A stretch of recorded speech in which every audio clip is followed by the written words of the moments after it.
भगवान की जय जय जय। बोलिए देवादिदेव 1008 मूल नायक श्री मुनि सुरतनाथ भगवान की जय जय जय। बोलिए प्रातः स्मरणीय संत शिरोमणि परम पूज्य 108 आचार्य गुरुवर विद्यासागर जी महामुनिराज की जय जय जय।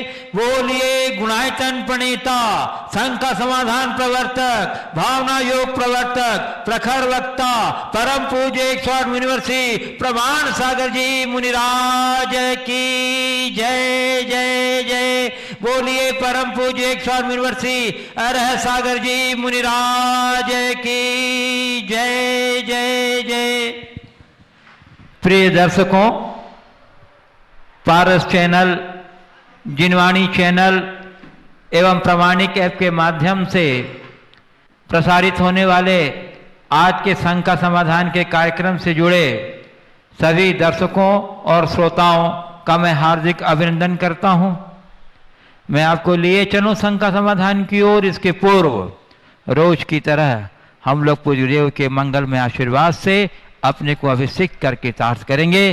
तो हाथ जोड़िए, मस्तक झुकाइए और बोलिए मेरे साथ, नमोस्तु गुरुदेव, नमोस्तु गुरुदेव, नमोस्तु गुरुदेव। बोलिए मुनिवर्षी प्रमाण सागर जी मुनिराज की। बंधुओं, पिछले दिनों की तरह आज भी मेरे पास दयोदय महासंघ के लिए लोगों की उदार स्वीकृतियां प्राप्त हुई हैं। मैं उनके नाम की अवश्य घोषणा करना चाहता हूं और आपसे उनके अनुमोदना की अपेक्षा रखता हूं। श्री छीटरमल जैन आष्टा, इन्होंने 51,000 रुपये की राशि की स्वीकृति भेजी है। श्री वैभव जैन देहरादून, इन्होंने 42,000 रुपये की राशि की स्वीकृति भेजी। सुधा सुशील जैन गाजियाबाद 31,000। सुनीता रमेश जैन दादर मुंबई, सुरबाला महेंद्र जैन दादर मुंबई, इन दोनों ने 25,000 रुपये की राशि की स्वीकृति भेजी है। प्रेमचंद मंजुला जैन, पीयूष जैन, फणीश जैन उज्जैन, इन्होंने 21,000 रुपये की राशि की स्वीकृति भेजी है। और यश, चिन्मय, निकिता देवी, अनिल कुमार जैन, स्थान का नाम उल्लेखित नहीं है, इन्होंने 14,000 रुपये की राशि की स्वीकृति भेजी है। डॉक्टर नमिता जैन लखनऊ, प्रेमलता पहाड़िया इंदौर, संतोष देवी धर्मपत्नी जिनेश कुमार जैन सुमेरपुर जिला पाली राजस्थान, चंद्रगुप्त पाटिल दुबई, रमेश चंद जैन सागर, प्रेमलता जैन, पूजा अग्रवाल गुवाहाटी, जगदीश प्रसाद जैन मुरैना, इन सभी महानुभावों ने 13,000 रुपया एक टाली भूसा की स्वीकृति दी है। बहुत बहुत आपको साधुवाद उदारवाद बंधुओं। और इसके बाद श्री जगदीश प्रसाद जैन अहमदाबाद और श्री राजेश कुमार जैन अलीगढ़ और श्री राजश्री जैन कानपुर, इन सबों ने 11,000 रुपये की राशि की स्वीकृति दी है। बहुत बहुत साधुवाद आपको बंधुओं।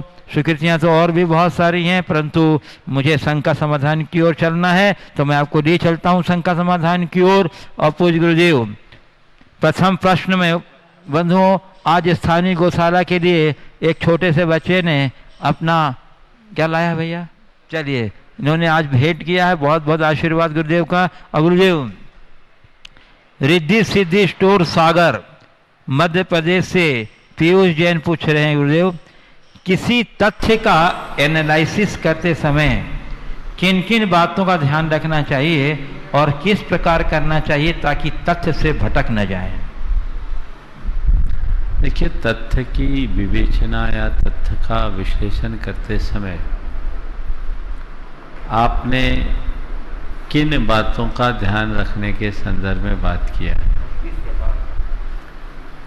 आपने देखा होगा दही का जब मंथन होता है तब नवनीत निकलता है, लेकिन दही मथते समय मंथन करते वक्त पूरा ध्यान रखते हैं कि कहाँ मथना है, कितना मथना है।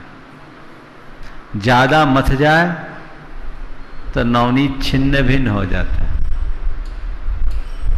इसी प्रकार जब हम किसी तथ्य का विश्लेषण करें तो इतनी सावधानी रखें कि वो तथ्य सुरक्षित रहे,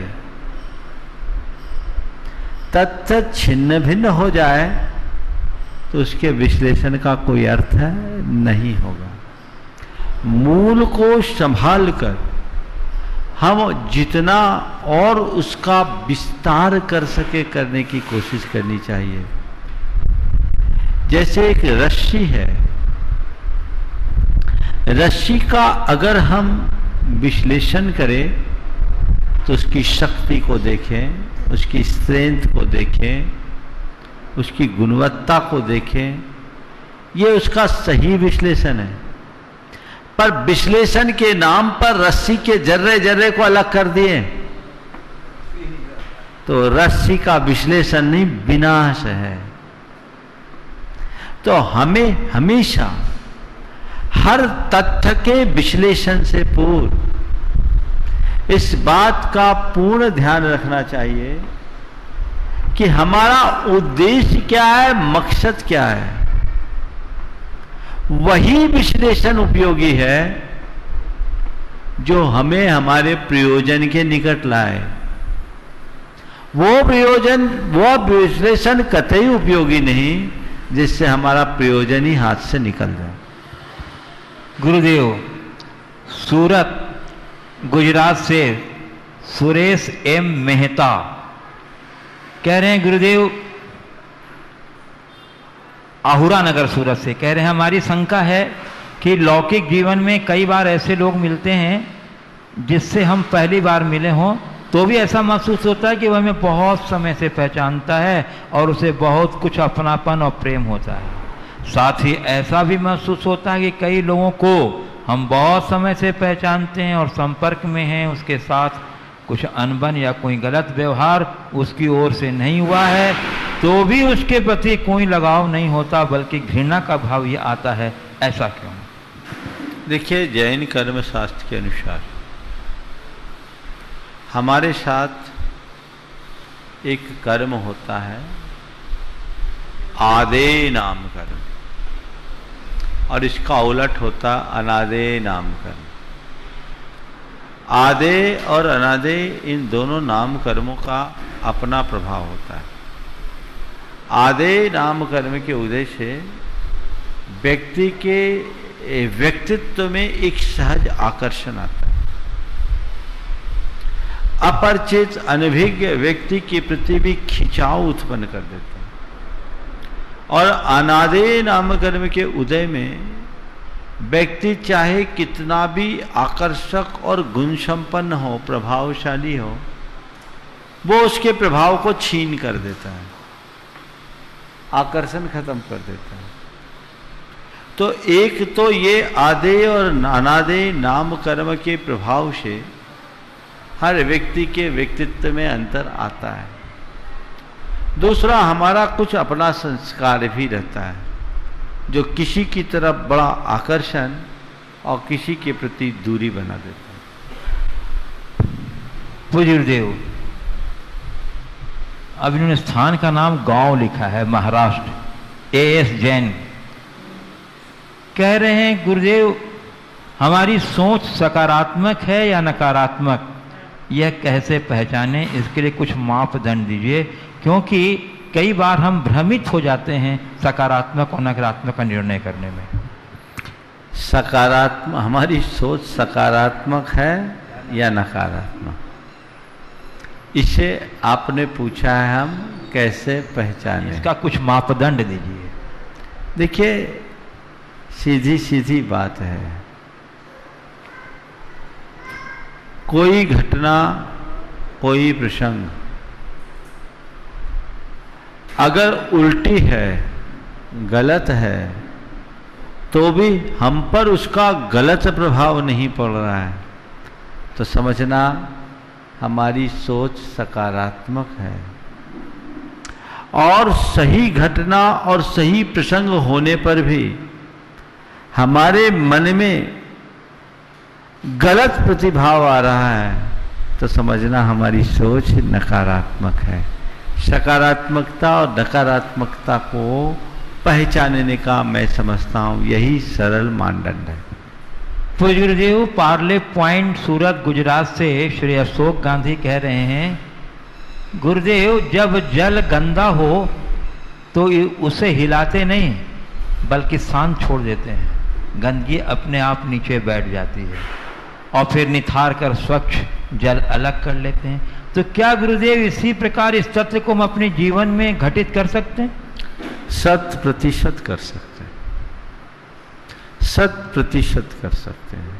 अगर मनुष्य के अंदर थोड़ा धैर्य हो तो बड़ा फर्क पड़ता है। गुरु शिष्य दोनों जा रहे थे, उनके भोजन का समय हुआ, नदी के किनारे रुक गए। गुरु ने शिष्य से कहा, जाओ थोड़ा पानी ले आओ। शिष्य घाट पर गया तो देखा थोड़ी देर पहले एक बैलगाड़ी गुजरी और पूरा पानी मच गया, पानी गंदा हो गया। लौट आया, बोला गुरुदेव पानी पीने लायक नहीं है, पानी बड़ा गंदा है, बैलगाड़ी ने सारा पानी गंदा कर दिया। गुरु शिष्य को कुछ देर बातों में लगाए रखे। आधा घंटे बाद बोले जाओ पानी लेके आओ। बोले गुरुदेव पानी तो गंदा है। बोले जाओ ना, तुम जाओ, अभी जाओ, पानी साफ हो गया होगा। शिष्य गया, पानी साफ था, स्वच्छ था, पानी लेकर आ गया। लेकिन उसके दिमाग में एक प्रश्न उठ गया कि क्या मामला है। अभी थोड़ी देर पहले जब बैलगाड़ी निकली तो पानी पूरी तरह गंदा था, अब ये पानी एकदम साफ कैसे हो गया। उसने गुरु से पूछा, गुरुदेव ये क्या चमत्कार कर दिया आपने? आधा घंटे पहले वो पानी एकदम मलिन गंदा और अब एकदम साफ कैसे हो गया? तो गुरु ने कहा, बस ये धीरज का प्रताप है। आधा घंटा पहले बैलगाड़ी निकली तो नीचे के मिट्टी के कण ऊपर आ गए, पानी मलिन हो गया। आधे घंटे में पानी का प्रवाह आया, उसे बहा ले गया, पानी साफ हो गया, जो कण थे वो बैठ भी गए। तो बस मैं आप सबसे एक बात कहना चाहता हूं, जब भी तुम्हारे जीवन में कोई परिस्थिति की बैलगाड़ी गुजरे और तुम्हारे जीवन की धारा को मलिन बनाए, थोड़े देर का धैर्य रख लो, अपने आप सब स्वच्छ हो जाएगा, साफ हो जाएगा।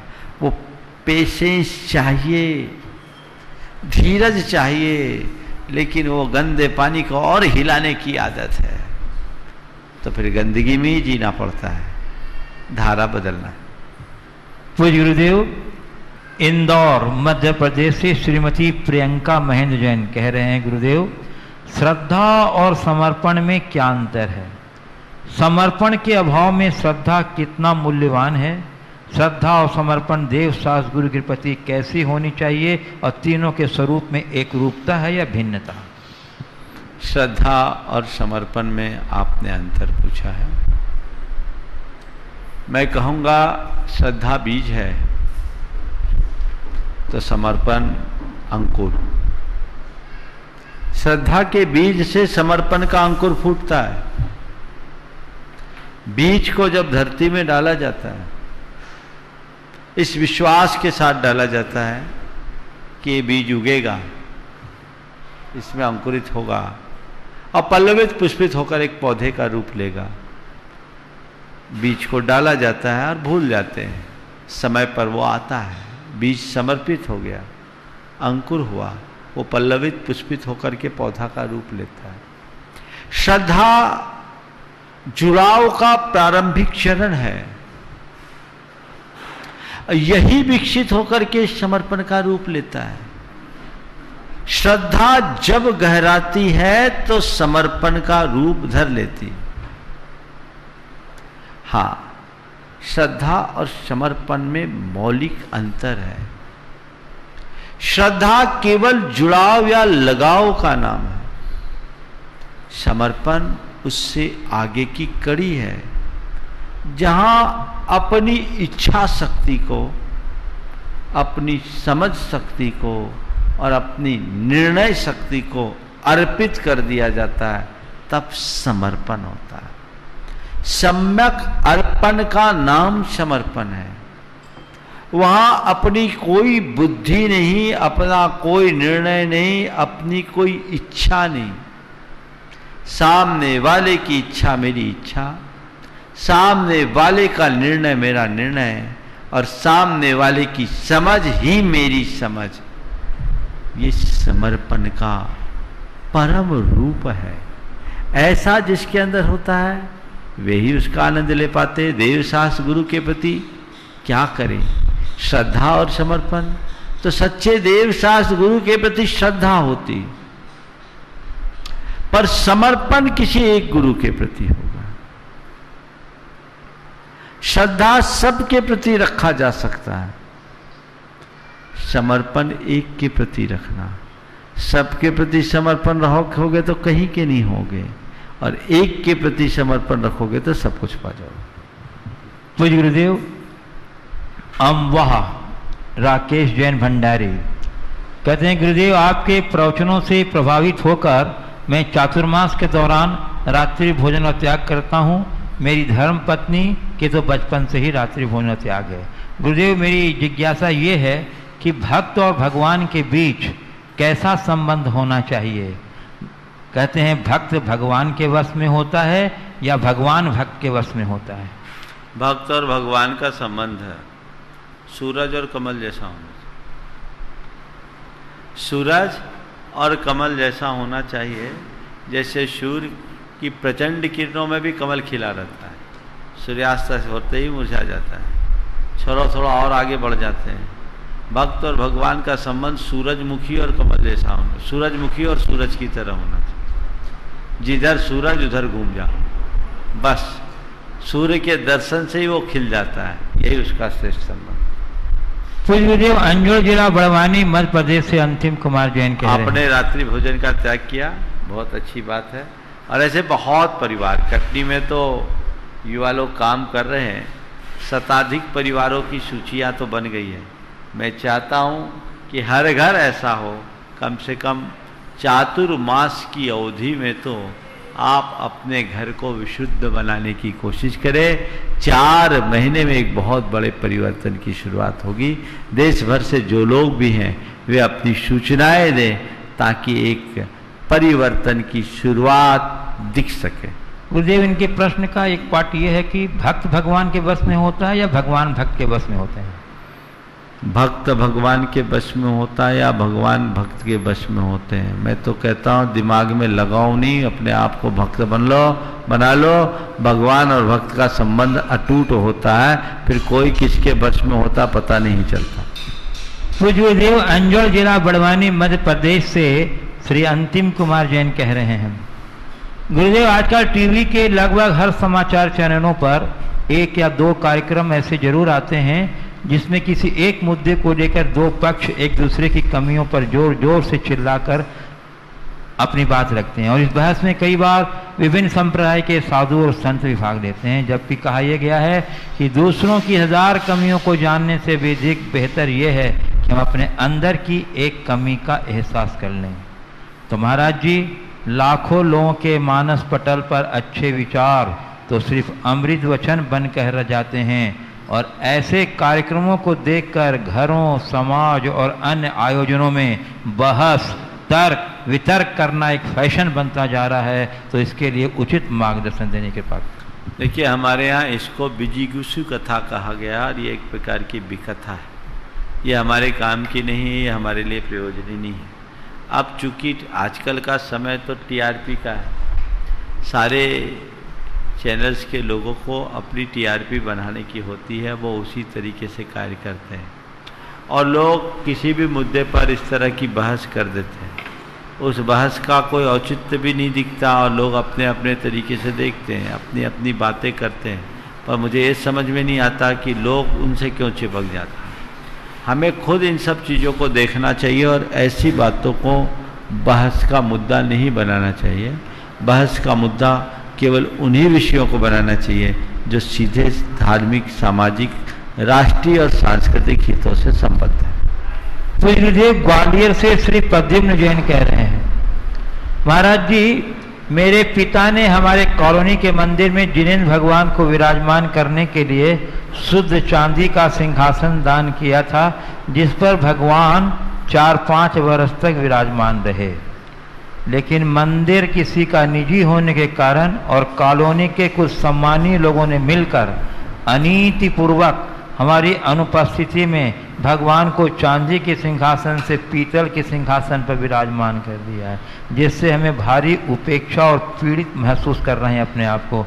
तो अब हमें सिंहासन को लेकर क्या करना चाहिए? आपने भगवान का सिंहासन चढ़ा दिया, भूल जाओ वो मंदिर का हो गया, आपका कहाँ है? तुम्हारा सिंहासन है कि भगवान का सिंहासन? मेरा सिंहासन। पाप। मैंने बेदी बना दी, बन गई, अब भगवान की बेदी, तुम्हारी नहीं। मैंने भगवान विराज दिया, ये भगवान हो गए, अब तुम्हारे नहीं। एक बार अगर हम मंदिर में कोई चीज समर्पित कर देते हैं, उसके बाद उसमें स्वामित्व और आसक्ति का भाव नहीं रखना चाहिए। हमने तो अपने द्रव्य को कृतार्थ किया। हाँ, अगर किसी ने कोई चीज मंदिर में चढ़ाई है तो वह जिस प्रयोजन और भाव से चढ़ाई गई है, उसके व्यवस्थापकों का ये दायित्व होता है कि वो उसी अनुरूप रखे। उसमें फेर बदल करना बिना किसी उचित कारण के एक प्रकार का पाप है, अपराध है, दोष है। ये दोष उनको लगेगा, आपको नहीं लगेगा। आप अपने मन को मलिन मत करें। मन में आता है तो एकांत में एक बार समझा सकते कि भैया वो चांदी में बहुत अच्छा लग रहा था, आपने पीतल का क्यों कर दिया। अगर वो कोई सुरक्षात्मक दृष्टि से अन्य किसी कारण से किए तो बात अलग है, लेकिन किसी दुरभिप्राय से किए हैं तो ये महान पाप का कारण है। जीवन में कभी ऐसा नहीं करना। इसलिए मैं ऐसे लोगों से बोलता हूँ, बहुतों को ये पीड़ा होती, मैंने छत्र लगाया, कोई दूसरा छत्र लगा दिया। अरे तो तूने लगाया, कोई दूसरे का हटा था तो तुमने लगाया था, अब तुम्हारा हटा तो दूसरे का लगेगा। चलो ये द्रव्य मंदिर का हो गया। इसी तरह अन्य उपकरणों के विषय में भी सोचना चाहिए। इरादतन यदि इस तरह की छेड़खानी होती है तो वो पाप माना जाता है, सामान्य रूप में नहीं। हैदराबाद तेलंगाना से हिमांशु कासलीवाल कह रहे हैं, गुरुदेव कुछ समय पहले पाठशाला में एक बच्चे ने मुझसे पूछा कि जब जैन धर्म ही सबसे पुराना है और अनादि निधन है, तो इतने सारे धर्म कहाँ से आए तथा इनमें यथार्थ व अयथार्थ की पहचान कैसे करें? देखिए, बात सही है। जैन धर्म भारत का प्राचीनतम धर्म है और जैन परंपरा के अनुसार ये अनादि से प्रवर्तित है। आपने कहा कि जैन धर्म पुराना है, तो इतने सारे धर्म कहाँ से आ गए? देखिए, तो स्वाभाविक है, जहाँ जैन धर्म हुआ वहीं अन्य धर्म हुए। जैन धर्म के अनुसार भगवान ऋषभदेव के काल में ही मारीच ने 363 मत चलाए और ये बहुत समय से चलता आ रहा है, मतांतरण चलते आ रहे हैं। आपने पूछा इनमें से किसे यथार्थ माने और किसको अयथार्थ माने, तो भाई मैं तो ये बोलता हूँ वही धर्म है जिसमें अहिंसा और वीतरागता की पुष्टि होती है। जो हिंसा और राग का पोषक है वो धर्म नहीं है। बस इस मर्म को जो जानता है वो जीवन की सच्चाई को समझ सकता है। इसी के आधार पर हम यथार्थ को पहचानेंगे। वस्तुतः हम धर्म किसको बोलते हैं, क्यों अपनाते हैं? जो हमारे जीवन को ऊंचा उठाए उसका नाम धर्म है। जो हमारे जीवन को पवित्र बनाए उसका नाम धर्म है। जो हमारे दुखों का सदा के लिए अंत करे उसका नाम धर्म है। तो हमें इसके लिए उसी धर्म का आलंबन लेना अपेक्षित है जो हमें पतन से बचाए। हिंसा और राग, हिंसा हमारा पतन करती है, राग हमें दुखी करता है। तो जो हमारा पतन करने वाला है और राग जो हमें दुखी बनाने वाला, वो धर्म कैसे हो सकता है? अहिंसा और वीतरागता से हम अपने जीवन का उत्थान और सुख की प्राप्ति कर सकते हैं। इसलिए अहिंसा और वीतरागता पोषक जिन धर्म को हम यथार्थ धर्म के रूप में मानते हैं। पूज्य गुरुदेव, पुणे महाराष्ट्र से प्रोफेसर कल्पना भटनागर कह रही हैं, गुरुदेव प्रायः लोग ऐसा कहते हैं कि बुद्धिजीवी भावना के स्तर पर बहुत कमज़ोर होते हैं और मैंने इसे किसी हद तक अपने जीवन में महसूस भी किया है। परंतु गुरुदेव, सौभाग्य से अनायास में आपके द्वारा कराए जाने वाले भावना योग से जुड़ी और अब मैं अपने आप को पूर्व की अपेक्षा भावनाओं के स्तर पर अपने को काफ़ी समृद्ध पाती हूँ। गुरुदेव, यह आपका उपकार है।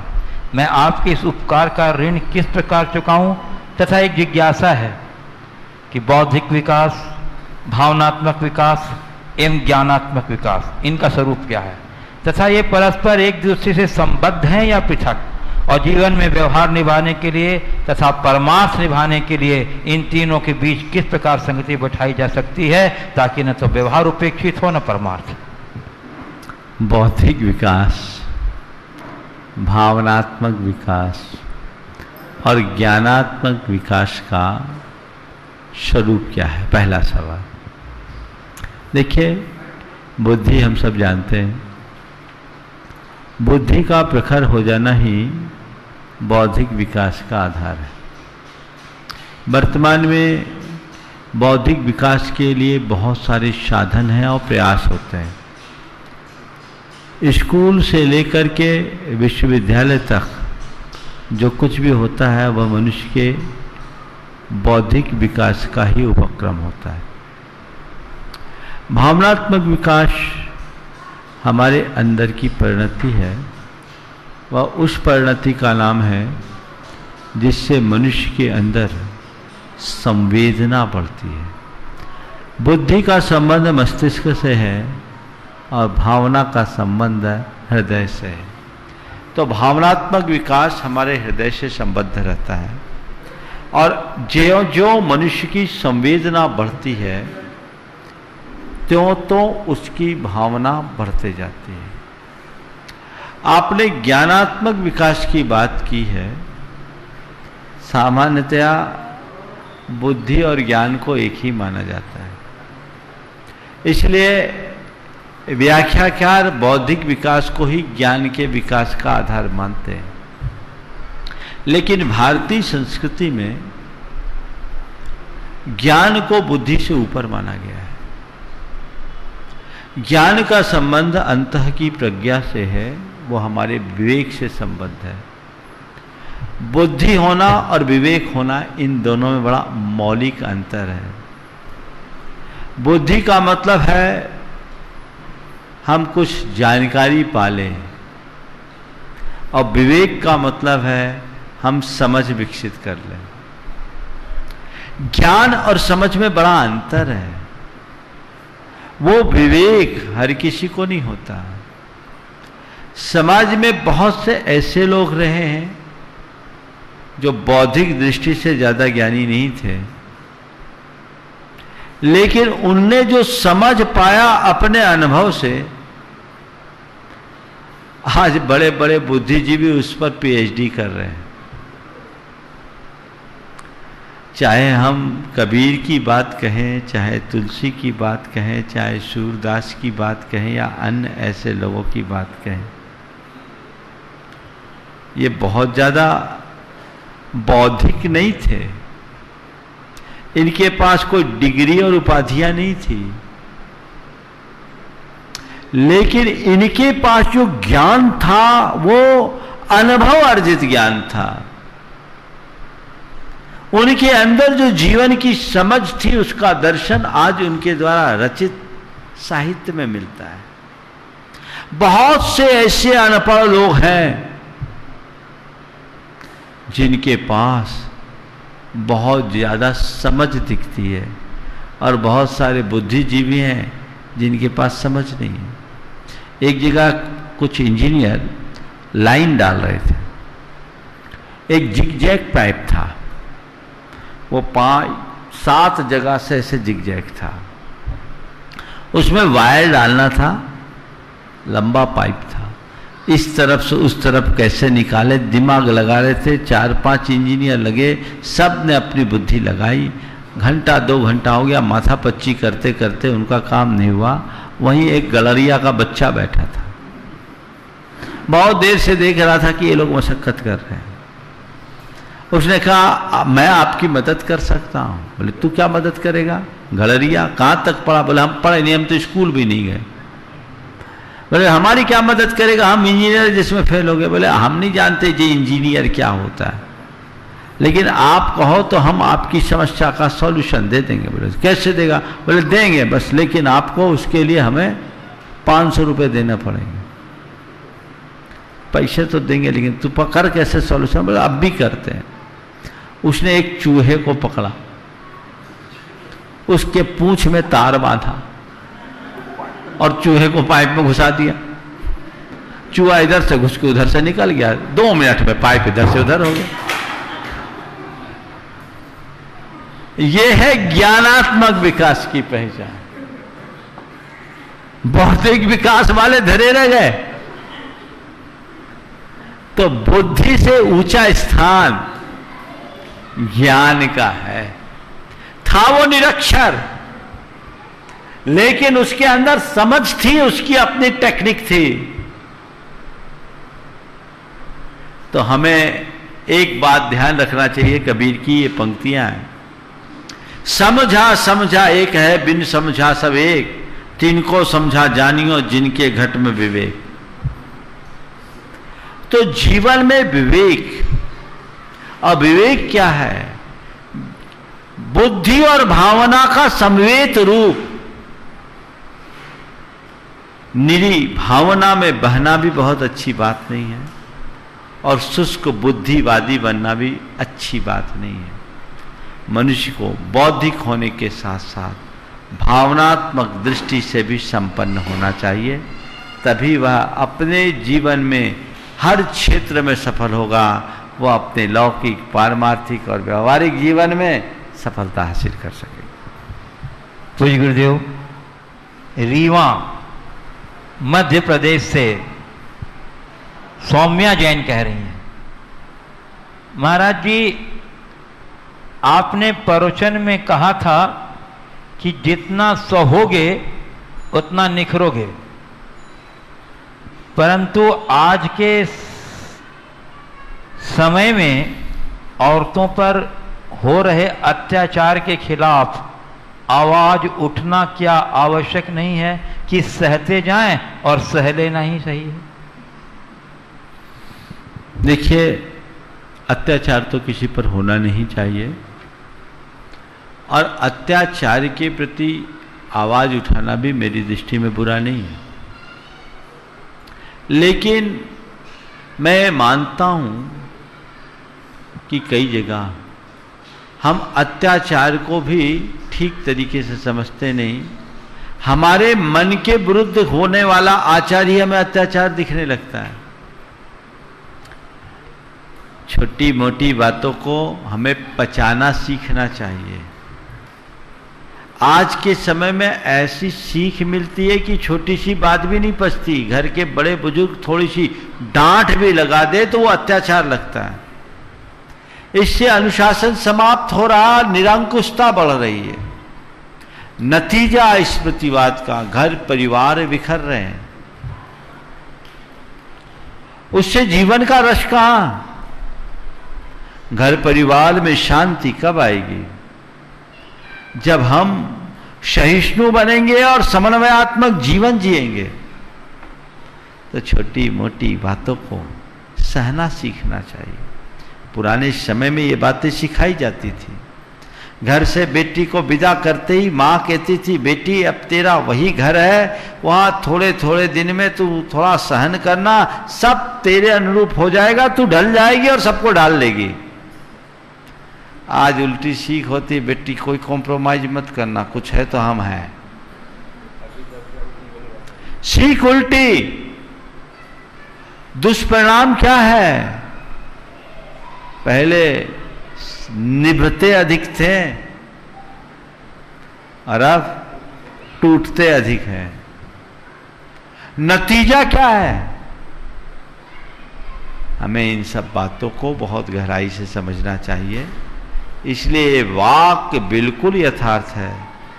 जितना सहन करोगे उतना समर्थ बनोगे। उन बातों को अत्याचार मानना बंद करो, अपनी सोच को बदलो। सोच सकारात्मक हो जाए तो अत्याचार भी मेरे जीवन के लिए एक वरदान बन सकता है। कभी कभी मैं सोचता हूं, अपने अतीत की तरफ झांकता हूं, मेरे पिता ने कभी मुझे 2-4 बार मारा और मुझे गलत कार्य से रोका, तो ऐसा करके उनने मेरे ऊपर बड़ा उपकार किया। उनकी एक मार ने मुझे रास्ते पे लगा दिया। कभी किसी शिक्षक ने मुझे मेरे गलत कार्य पर मारा, तो मुझे लगता उनने बिल्कुल सही किया। अगर उस समय मुझे न चेताया होता, नहीं सावधान किया होता, तो आज मैं जो हूं वो नहीं बन पाया होता। एक दृष्टिकोण ये है। और अगर मैं उसे अत्याचार मानूं कि मार दिया, तो उसका नतीजा क्या होगा? मैं तो ये अनुभव खाता हूं कि मार खा के हम मजबूत बने हैं और लाड पाकर के माँ बाप को ही बाहर का रास्ता दिखा रहे हैं। मार खा के हम मजबूत भी बने और लाड पाकर माँ बाप को लाचार बना दिया। जीवन का हाल क्या है? तो चीजों को व्यापकता से समझना चाहिए, हमें सकारात्मक बनना चाहिए, छोटी मोटी बातों को नजरअंदाज करने का अभ्यास करना चाहिए। पूज्य गुरुदेव, कटनी मध्य प्रदेश से डॉक्टर विनय जैन कह रहे हैं कि हम ईश्वर की पूजा करते हैं और इंसान से नफरत, ऐसा क्यों? क्या पत्थर की पूजा करते करते हमारा दिल भी पत्थर का हो गया? जबकि कहते हैं service to man is service to God, मानवता की सेवा ही सच्ची ईश्वर भक्ति है, प्राणी मात्र पर दया और सेवा ही जैन धर्म का फंडामेंटल प्रिंसिपल है। तो गुरुदेव, ऐसा क्यों हो रहा है? कृपया समाधान करें। ईश्वर की पूजा करते हैं और इंसान से नफरत करते हैं, तो सच्चे अर्थ में पत्थर की पूजा करते हैं और पत्थर की पूजा करते करते हमारा दिल भी पत्थर का हो गया। बहुत अच्छी बात कही। सबसे पहली बात तो मैं ये कहूँगा कि जो व्यक्ति ईश्वर की पूजा करता है, वो इंसान क्या किसी से नफरत नहीं कर सकता, क्योंकि ईश्वर की पूजा हमें प्रेम का पाठ पढ़ाती है, वो हमारे जीवन को सकारात्मक बनाती है। अगर सच्चे अर्थों में हम ईश्वर की पूजा करने लगे तो हमें हर प्राणी में ईश्वरीय शक्ति दिखने लगेगी। और तत्वतः यह सत्य भी है, जो आत्मा मेरी है वही आत्मा सबकी है, सबके भीतर एक ही परमात्मा है, वही एक ही तत्व है। जो तत्व मेरे भीतर वैसा ही तत्व आपके भीतर। लेकिन हमारी साथ विडंबना ये है कि हम अपनी सारी क्रियाओं को उथले स्तर पर करने लगे हैं। हम मूर्ति को पूजते हैं, मूर्तिमान को नहीं। यदि मूर्ति के साथ मूर्तिमान की तरफ हमारी दृष्टि जाने लगे तो ऐसा कहीं नहीं होगा। हम भगवान की पूजा करते हैं तो भगवान की पूजा करते करते भगवत्ता को पहचानने की कोशिश करें। आपने बिल्कुल सही बात कही कि मनुष्य की सेवा ही भगवान की सेवा है। Service of man is service of God, यही बोला ना? Service to man is service to God, service to man is to service to God. ये बिल्कुल सही है। इंसान की सेवा में भगवान की सेवा है, पर ये प्रेरणा हम भगवान से ले सकते हैं। इसलिए हम भगवान की पूजा करें, सेवा करें, लेकिन ये मान करके चले कि मनुष्य की सेवा भी किसी पूजा से कम नहीं है। वहाँ अगर हम सकारात्मक प्रेरणा पाते हैं तो वो हमारे जीवन के लिए एक बहुत बड़ी उपलब्धि बन सकती है। पूज्य गुरुदेव, बड़वानी मध्य प्रदेश से प्रोफेसर यश सेठी, जो 52 चतुर्मास में अपने महत्वपूर्ण प्रश्नों के लिए पूरे देश में काफ़ी चर्चित रहे हैं, गुरुदेव उन्होंने नमोस्तु पूर्वक कहा है, गुरुदेव आपके सानिध्य में हमने ये बात सीखी, अगर ख्वाहिशों का मोहल्ला बड़ा हो तो ज़रूरतों की गली में मुड़कर सफ़र पार कर लो। ख्वाहिशों का मोहल्ला बड़ा हो तो जरूरतों की गली में मुड़कर सफर पार कर लो। गुरुदेव, आप अपना अवतरण दिवस मनाते नहीं, पर आपका अवतार मानने वाले हम लोग इसे कैसे मनाएं? जरूरत की गली और ख्वाहिशों का मोहल्ला दोनों पार हो जाए। जब क्या पहली लाइन क्या बोली? जब ख्वाहिशों की अधिकता हो। आपके सामने अगर ख्वाहिशों का मोहल्ला बड़ा हो तो जरूरतों की गली में मुड़कर सफर पार कर लो। बहुत अच्छी। ख्वाहिशों का मोहल्ला बड़ा हो तो जरूरत की गली में मुड़ करके सफ़र पार कर लो। बात अवतरण की आप लोग करते हैं। वस्तुतः आज अवतार किसका? हमारा धर्म कहता है हम जन्म से नहीं कर्म से महान होते हैं। आज मैं जो हूं वो अपने जन्म के कारण नहीं, पुनर्जन्म के कारण। साधु का वास्तविक जन्म तो उसकी दीक्षा की तिथि में होता है। जिस दिन दीक्षा हो उस दिन आप आनंद से मनाओ। आपने कहा जो आपको अवतार मानते वो क्या करे? अपने ख्वाहिशों को मोहल्ले और जरूरत की गली को कैसे जोड़। देखिए, गुरुओं के प्रति श्रद्धा भक्ति होती है, आप अपनी श्रद्धा की अभिव्यक्ति करें, पर उनके आदर्शों के अनुरूप। जो उनका आदर्श है उनका अनुपालन करते हुए करें, आदर्श को खंडित करके ना करें। अगर आपने आदर्श को खंडित करके कुछ किया तो उसका कोई लाभ आपको नहीं मिलने वाला। हम लोग कैसे मनाएं? तो गुरु का गुणगान तो रोज करो ना। मुझसे आज लोगों ने बोला महाराज आपकी पूजा करना है। बोला पूजा करो, पूजा करने की क्या दिक्कत है? हमारे लिए तो भगवान ने कहा कि पूजा कराए बिना रोटी मत खाना। हम लोग तो आहार भी पूजा करा के करते हैं, पूजा करो ना। लेकिन गुरु का गुणगान करना, गुरु की भक्ति करना, गुरु का स्मरण करना अच्छी बात है, मौका ढूंढ करके करो। लेकिन इस बात को ध्यान में रखो, मेरे जीवन का लक्ष्य क्या है? अपने जन्म को सार्थक बनाने का प्रयत्न करो। जन्म लेना तो हमें प्रकृति ने दे दिया, अब जन्म को सार्थक बनाना हमारा अपना पुरुषार्थ है। उस दिशा में अगर आप कुछ बढ़ो तो सार्थकता। पूज्य गुरुदेव, इंदौर से श्रीमती पुष्पा गंगवाल कह रही हैं, महाराज जी मेरी जिज्ञासा आपके प्रवचन से है। आपने कहा जैसा खाएं अन्न वैसा होवे मन, और जैसा पिए पानी वैसी होए वन। महाराज जी परिवार में सब एक जैसा पानी पीते हैं और एक समान खाना खाते हैं, फिर भी कोई तो प्रतिमाधारी होता है और कोई बहुत विपरीत आचरण करने वाला होता है, ऐसा क्यों? देखिए, अन्न और पानी का संबंध है और ये बिल्कुल उक्ति सही है। जैसा खावे अन्न वैसा होवे मन, जैसे पीवे पानी वैसी हो वाणी। लेकिन यही कारण नहीं है, इसके साथ संगति और उस जीव के खुद के अपने संस्कार सब कारण बनते हैं। तो एक कार्य में अनेक कारण जुड़ते हैं। अन्न और पानी भी एक कारण है, लेकिन इसके साथ अन्य चीज़ें भी। ऐसे लोग अगर भोजन पानी में पूरी तरह सात्विकता ले आए और अपनी संगति को बदल दे तो वह सब गुण निखर सकते हैं।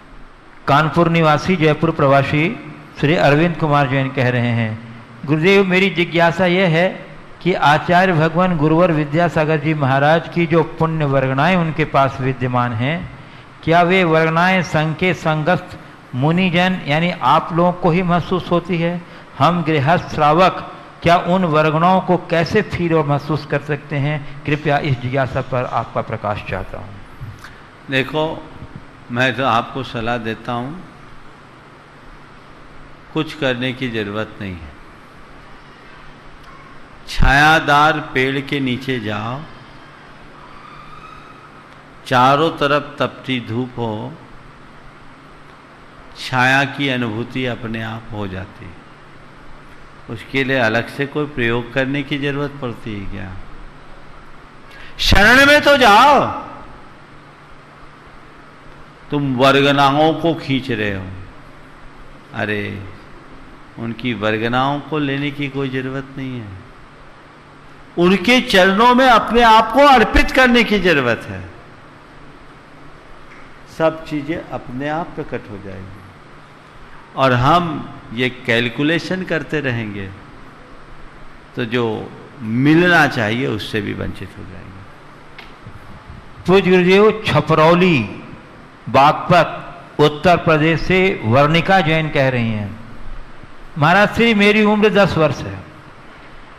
मेरी जिज्ञासा है कि हम टीवी पर आपका शंका समाधान सुनते हैं जो कि लगभग 50 मिनट का होता है। महाराज श्री, अगर हम पूरा प्रोग्राम एक ही स्थान पर बिना हिले डुले बैठकर सुनते हैं तो क्या यह हमारी एक सामायिक मानी जाएगी? 10 वर्ष की बच्ची ने पूछा। देखिए, सामायिक क्या है? आत रौद परित्याग तद्धि सामायिकम बता। आत रौद ध्यान के परित्याग का नाम सामायिक है, या समदा सामाय्यम नाम है। अगर बिना हिले ढुले आप बैठ रहे हैं तो उतनी देर की सामायिक जैसा ही तो है, ये एक प्रकार का स्वाध्याय है।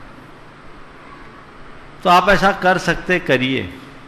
पर हाँ, ये मैं उनके लिए कह रहा हूं जिनके सामायिक का नियम नहीं है।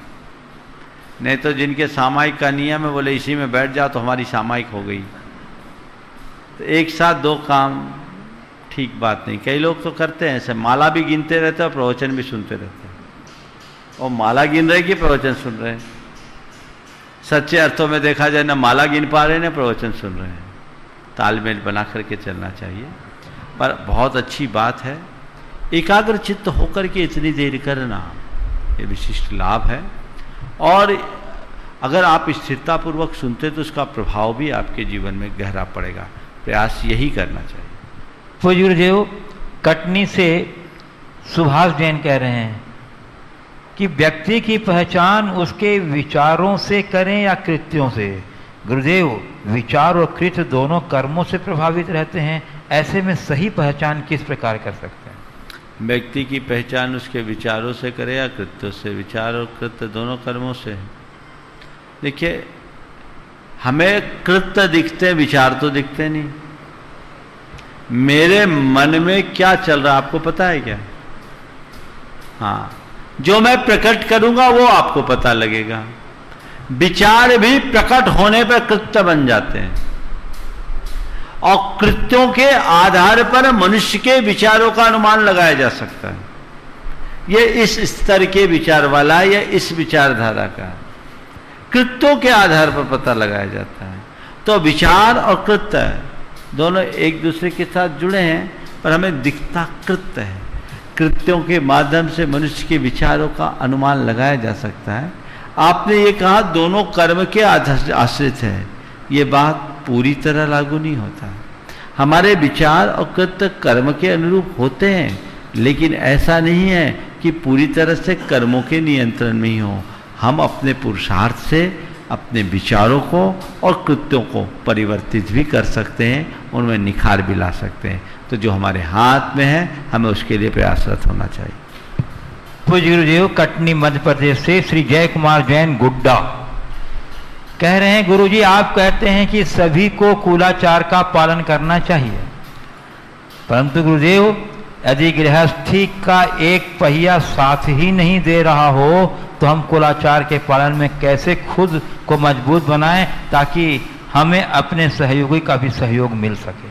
देखिए, वे लोग बड़े भाग्यशाली हैं जिनके विचारधारा एक समान, जिनके पारस्परिक विचार नहीं मिलते, उनके साथ बड़ी दिक्कत होती है। ऐसे लोगों को चाहिए कि वो खुद का धर्म पाले, दूसरों पर धर्म न थोपे और धर्म के नाम पर झगड़ा न करें। सामने वाला अगर समझने को राजी है तो उसे समझाने की कोशिश करें, लेकिन निरंतर समझाने के बाद भी वो समझने को तैयार नहीं हो तो अपने आप को मध्यस्थ बना लो, तटस्थ कर लो। जो मुझे करना है वो मैं करूं, सामने वाले की जो स्थिति वो जाने, तभी ठीक होगा। अन्यथा अनावश्यक तनाव। मैं एक ऐसे दंपति को जानता हूं जिसमें पति बड़ा धर्मात्मा और पत्नी एकदम विपरीत। पति एक प्रतिमाधारी जैसा जीवन जीता है और पत्नी के कोई हिसाब किताब नहीं। उम्र करीब 50 साल की हो गई, लेकिन अभी भी उनके कोई शौक नहीं छूटे, वो उसी तरीके से जीते हैं। हमने एक दिन पूछा, ये पूरा पश्चिम एक जगह कैसे? बोले महाराज, बाकी मामलों में अपना है, वो मेरी पत्नी है, मैं उसका पति हूँ, फेरे पाड़ के लाया हूँ, पत्नी को बदल नहीं सकता, मैं अपने आप को बदल नहीं सकता।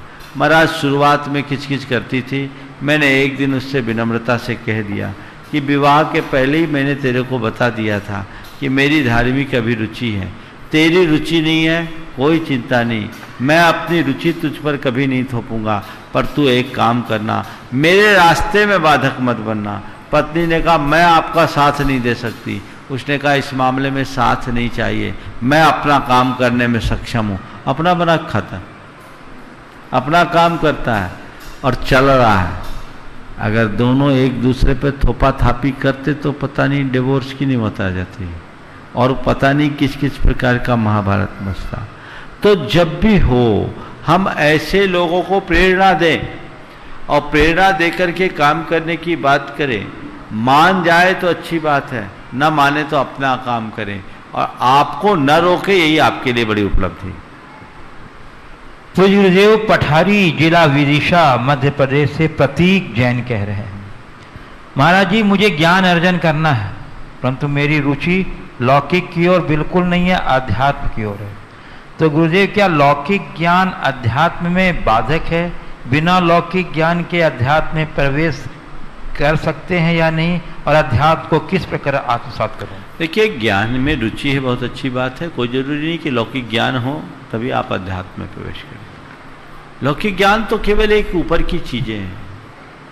हमें जीवन की समझ होनी चाहिए, आधारभूत बातें जितनी चाहिए उतनी हो गई। कोई बड़ी डिग्री से कोई जरूरत नहीं। हमारे गुरु के पास कौन सी डिग्री, वो 9वीं पास। हमारे पास भी कोई बहुत बड़ा लौकिक ज्ञान नहीं है, हमारे पास कोई डिग्री नहीं, मैं भी मैट्रिक हूँ। दुनिया में बहुत सारे लोग हैं, लेकिन अनुभव अंदर से आता है। आपके अंदर अध्यात्म की रुचि है, परमार्थ की बातों का अध्ययन करें, ज्ञान अपने आप निखरेगा और वो आपके जीवन का कल्याण करेगा। पूज्य गुरुदेव कटनी से ही रोशनी जैन संत नगर से कह रही हैं, महाराज जी मेरा प्रश्न है, बच्चों को धार्मिक संस्कार और सामाजिक संस्कार में से पहले कौन से संस्कार से संस्कारित करना चाहिए, कृपया समाधान करें। अरे सामाजिक संस्कार को धर्म से अलग थोड़ी देखा जाता है, हमें संस्कारों से युक्त करना चाहिए। उसमें सब प्रकार के संस्कार है, सुसंस्कारित बनाइए। सामाजिक रीतियों और नीतियों को भी जानना चाहिए और धार्मिक परंपराओं का भी ज्ञान होना चाहिए। पूज्य गुरुदेव कटनी से ही सुभाष जैन कह रहे हैं, मेरा प्रश्न है कि संसार का हर व्यक्ति सभी लोगों से ईमानदारी, सत्य, शालीन व्यवहार चाहता है। इसका अर्थ वो धर्म जानता है और दूसरों से धर्म के अनुरूप लेता है, पर जानते हुए भी वैसा देना नहीं चाहता। इसका क्या कारण है? एक बार फिर से दोहराइए। मेरा प्रश्न है कि संसार का हर व्यक्ति सभी लोगों से ईमानदारी, रोगों से, हाँ लोगों से ईमानदारी, सत्य, शालीन व्यवहार चाहता है। इसका लोगों से कि रोगों से? लोगों से। तो आप रोगों से क्यों बोल रहे हो? हाँ सभी लोगों से ईमानदारी, सत्य, शालीन व्यवहार चाहता है। इसका अर्थ वो धर्म जानता है और दूसरों से धर्म के अनुरूप लेता है, पर जानते हुए भी वैसा देना नहीं चाहता। इसका क्या कारण है, कृपया समाधान। बिल्कुल ठीक है, ये हमारी दोहरी मनोवृत्ति का परिणाम है। हम चाहते हैं कि सामने वाला हमसे धर्म के अनुरूप व्यवहार करे, पर हम उसके प्रति धर्मानुकूल व्यवहार करना मेरा धर्म ये नहीं जानते। ये दोहरा दृष्टिकोण है, ये नजरिया बदलना होगा। धर्म का सच्चा स्वरूप तो यही है कि जम इच्छसि अपनतो जम च न इच्छसि अपनतो तम इच्छ परसव्य इत्येगम जिनशासनम। जैसा तुम सामने वालों से अपने प्रति चाहते हो और जैसा तुम सामने वालों से अपने प्रति नहीं चाहते, सामने वालों के प्रति वैसा ही व्यवहार करो। यही धर्म का सार है। बाकी धर्म के नाम पर केवल दिखावा। अगर आप चाहते हो कि सामने वाला मेरे अनुकूल रहे, तो आपको भी चाहिए कि आप सामने वालों के अनुकूल बनिए। किसी की प्रतिकूलता, किसी का दुर्व्यवहार आपको पसंद नहीं है, तो आपको भी चाहिए किसी और के प्रति आप दुर्व्यवहार न करें। इतना आप संतुलन बना करके चलेंगे, तभी जीवन में हम कुछ सार तत्व को प्राप्त कर सकेंगे। पूज्य शाहदरा दिल्ली से अंजू जैन कह रही हैं, गुरुवार आप कहते हैं कि पूजा करने के बाद जो सामग्री है, चावल वगैरह, वो गायों को दे देना चाहिए खाने के लिए। हमारे पास वाली गौशाला में कच्चे चावल खिलाने से मना कर दिया। उनका मानना है कि कच्चे चावल गाय के पेट में जम जाते हैं और उनको नुकसान पहुंचाते हैं। तो हम आप क्या करें? चिड़ियों को खिला दो, और गाय को सीमित मात्रा में अगर भात बना करके खिलाते हैं तो गाय आराम से खाती है, कोई दिक्कत नहीं। उनको बोलो वो प्रोसेस करके खिला देंगे। और गाय चावल खाती है ऐसी बात नहीं, चावल नहीं खाती, सीमित मात्रा में खिलाए। केवल चावल चावल खिलाओगे तो गलत होगा, थोड़ी मात्रा में खिलाएं। और अन्न पक्षियों को चुका दो ना, पक्षी इतने तोते आएंगे और अन्य पक्षी आएंगे, चिड़िया आएगी कि आप बचा नहीं पाएंगे, और एक अलग ही दृश्य होगा। बादाम तक फोड़ करके खा लेते हैं। अन्य प्राणियों को भी आप खिला सकते हैं, कोई जरूरी नहीं कि गाय को ही खिलाएं। तो गुरुदेव बिनौली बागपत यूपी से नितिन जैन कह रहे हैं, महाराज श्री किसी ने क्या खूब कहा है कि एक अच्छी पुस्तक 1000 मित्रों के बराबर होती है, किंतु एक अच्छा मित्र पूरी लाइब्रेरी के बराबर होता है। तो महाराज श्री एक अच्छा मित्र कैसे चुने? आज का सुबह का प्रवचन एक अच्छा मित्र कैसे बनाए इसी पर था। किसे बनाए अपना मित्र इस विषय पर था। आप सुबह का प्रवचन सुन लें, उसमें आपको पूरा सार तत्व मिल जाएगा और उसी में हमारे जीवन का पथ प्रशस्त होगा। हम सब अपने जीवन को सही दिशा दें और उसी अनुरूप चले। इसी शुभ भाव के साथ समय आप सबका हो रहा है। यहीं पर विराम। बोलिए परम पूज्य आचार्य गुरुवर श्री विद्यासागर जी महाराज। बोलिए परम प्रमाण सागर जी महाराज की, मुनिवर श्री अरह सागर जी महाराज की।